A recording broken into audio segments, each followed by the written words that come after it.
So many people have asked me how to apply visa for Japan. You just go for Embassy of Japan in New Zealand. So you'll be on this official website, so you can see many things over here.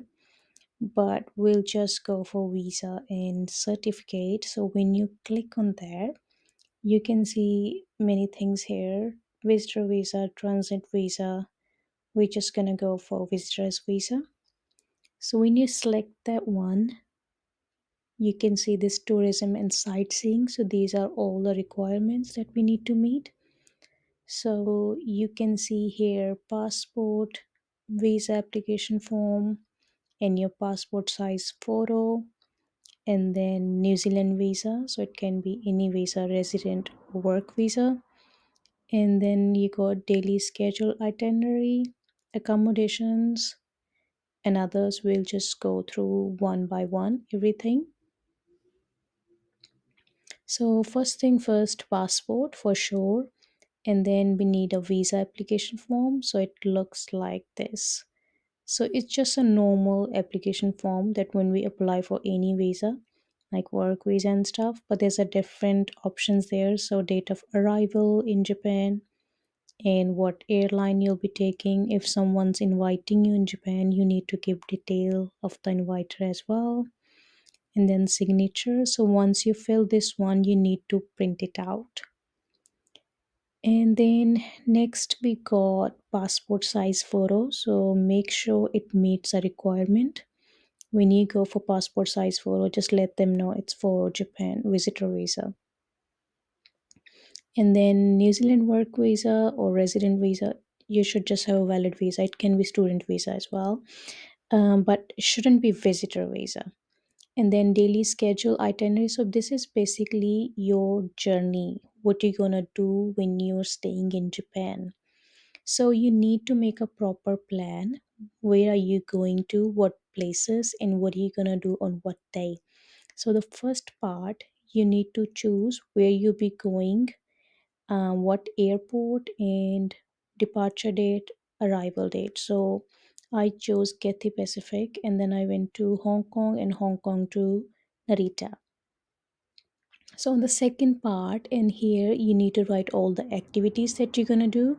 So for example, if you're going for 10 days, so you need to write 10 days over there. So 23rd, 24th, in what place, and what you're gonna be doing, and then your name of the hotel accommodation where you'll be staying.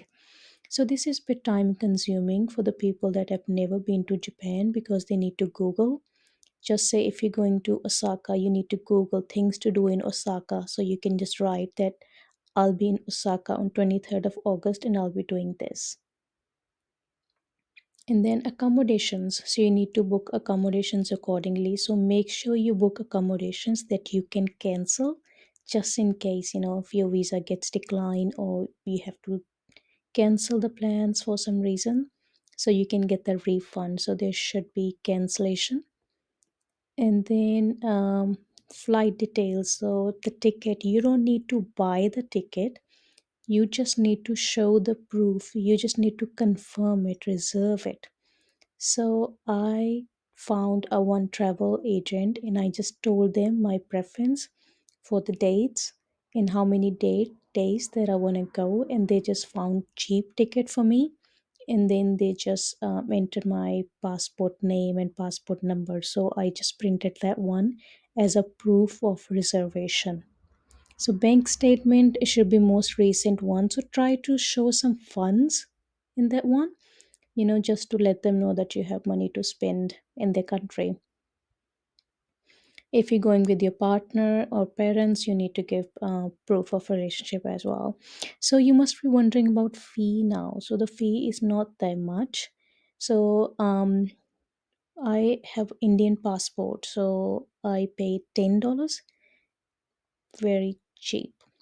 And then you just need to pay $10 when you get your visa. When you go to embassy to collect your passport, you just need to give $10 cash. Okay, so once you prepare all the documents, you print out everything, and then now we need to send our papers. So you can see what's your region. So we got in Auckland, Wellington, and Christchurch. I live in Christchurch, so I searched in Christchurch one. So if I click in Christchurch, so I got one in Hereford Street. So this is the address that I posted my papers to. So make sure you attach everything. You can drop in the office as well if you want. You normally get visa in 3 4 days or just say 1 week. I didn't get any notification when I got my visa. It was over 1 week, so I had to call them. But then I realized that I got my visa right after 2 days. So when you apply your visa, if you haven't heard anything in 1 week, just please make sure you call them. Sometimes they don't inform you if you have already got your visa, so you'll be just wasting your time. Yeah, that's it, and that's pretty easy. Once you collect your passport, you'll be having stamp on that one, and then you get ready for Japan.